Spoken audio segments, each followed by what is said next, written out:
नहीं, वो मेरी साली की इच्छा थी, मेरी पत्नी और वो मेरी साली डायलॉग को फिक्स कर रही थी बोलना क्या। लेकिन जब मैं लैंड करता हूँ यूपी तो मुझे एक चैनल का दिखता है। पनोरमा ग्रुप, जो सोचता है वो करता है। आपके अपने सपनों का आशियाना।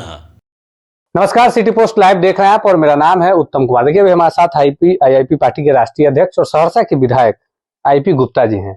आपका एक वीडियो काफी वायरल हुआ था, आप गए हैं, मुंबई गए थे, साथ में कई और जगहों पर घूमे हैं। सबसे पहले वीडियो के बारे में क्या कुछ कहिएगा, कैसे शूट किए थे, क्या कुछ प्लान था उसका? नहीं, वो मेरी साली की इच्छा थी, मेरी पत्नी और वो मेरी साली डायलॉग को फिक्स कर रही थी बोलना क्या। लेकिन जब मैं लैंड करता हूँ यूपी तो मुझे एक चैनल का दिखता है, बड़ा बेजोड़ चटकारे लेके चैनल वाले बोल रहे थे। मुझे लगा चलो भाई, बहुत सारे चैनल वाले के भी ये ठंडे के मौसम में काम आ गया वो वीडियो। और हमारी साली चुनाव लड़ने के एलिजिबल हो गई, बिहार से कहीं भी चुनाव लड़ सकती है वो। आप लोगों ने बना दिया। आरक्षण को लेकर आप अड़े हुए हैं, ये भी खबरें चल रही थी कि आपको ऑफर दिया जा रहा है मंत्री पद का, लेकिन आप आरक्षण पर टिके हुए थे। मीडिया में ये भी चीजें चल रही है कि मंत्री पद आपके लिए मायने नहीं रखता है, आपके लिए आरक्षण मायने रखता है। इस पे क्या कुछ कहिएगा? नहीं, मेरा यही है कि देखिए, लड़ाई हमारी जीना मरना वो सब आरक्षण ही है। और उस आरक्षण के साथ मैं किसी भी लेवल तक जा सकता हूँ। किसी भी, मैं मंत्री क्या होता है, मंत्री तो कल भी बनेंगे, परसों में आगे भी बन सकते हैं। राजनीति बड़ी है और मेरे राजनीति में आने के कारण ही तांती तत्व पान समाज का आरक्षण है। बिल्कुल। अभी याचिका समिति में मैं वो एक मामला उठाने जा रहा हूँ आरक्षण संबंधित।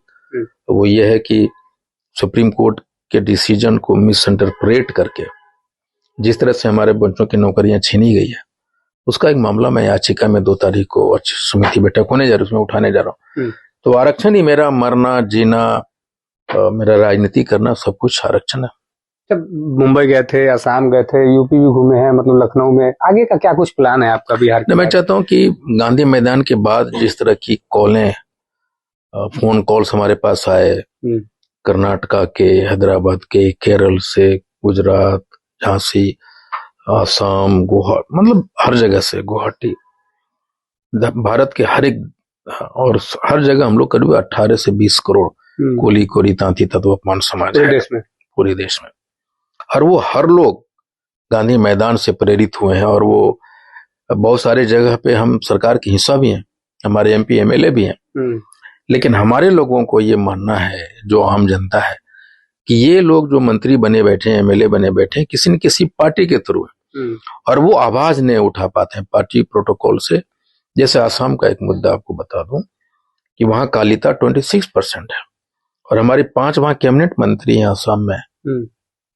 लेकिन वहां के कालिता समाज का आज भी, जब हम वहां गए तो मुझे पता चला कि प्रतिबंध है। कालिता समाज यानी तांती तत्वा समाज अपना जमीन बेच नहीं सकता है। चलिए ठीक है, नहीं बेच सकता है, आप खरीद भी नहीं सकते हैं। अच्छा, ये कौन सा कानून है? और 5 कैबिनेट मंत्री, एक जीआर निकालने से चीजें हो जाएगी। वो नहीं कर रहे हैं आप, इसलिए नहीं कर रहे हैं। तो ये जो गुलामी है, सत्ता में रह के गुलाम बने रहने की जो प्रवृत्ति हो गई हमारे समाज के लोगों को, उसके विरुद्ध एक आंदोलन होगा। और हम लोग पूरे भारत में, अब ये सबको लग रहा है कि आईआईपी हमारा पार्टी है, महाराष्ट्र वाले को भी लग रहा है, यूपी वाले को भी लग रहा है, हर जगह आईआईपी की धूम है। और हम चाहते हैं कि जैसे हम असम में क्या स्थिति है मेरे जाने से पता चला, तो हम पूरे देश के 5 जाति के जो कोली कोरी जातियां हैं सब, उनको इकट्ठा करने जा रहा हूं मैं। हो सकता है वो पटना हो, मुंबई हो, गुजरात हो, यूपी, कहीं भी। और वो 3 दिन का सेशन होगा, उसमें यही एक टॉपिक होगा कि हर एक स्टेट के लोग वहां स्थिति क्या हमारी, उसका जिक्र करें। राजनीतिक, सामाजिक, धार्मिक, शैक्षणिक, आर्थिक, हम कहाँ हैं, उस पर एक चर्चा हो। और फिर हम सब मिल के जहां से कानून बनता है, अगर हम असम में राजा थे और हम वीर थे यूपी में, हम यहाँ पे कपड़ा बेचने वाले भारत के सबसे बड़े व्यापारी हुआ करते थे, आज हमारी हालत ऐसा क्यों है? कौन सा कानून बना जिसे मैं गुलाम बना दिया? हमारी राजनीतिक ताकत को उसने पहचाना और हमें गुलामी की तरफ धकेल दिया, सिर्फ इसलिए कि अगर हम एक्टिवेट पॉलिटिकली हो गए और हमारी खुद की पार्टी हुई तो हम सत्ता में ये लोग नहीं बने बैठे पाएंगे। तो फिर दिल्ली को नजर करते हुए हमें पूरे देश का भ्रमण करना है और सारे अपने जो भी उपजातियां उसको इकट्ठा करना है।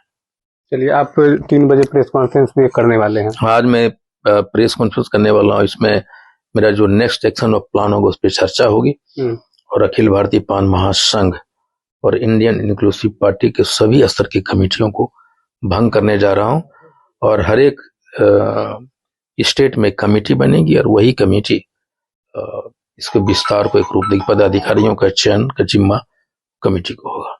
चलिए, तो बिहार के बाद अब आईपी गुप्ता की जो नजर है वो देश पर है, दिल्ली पर इनकी नजर है। क्या कुछ पूरा मामला है आप इस वीडियो में देख पाएंगे। धन्यवाद।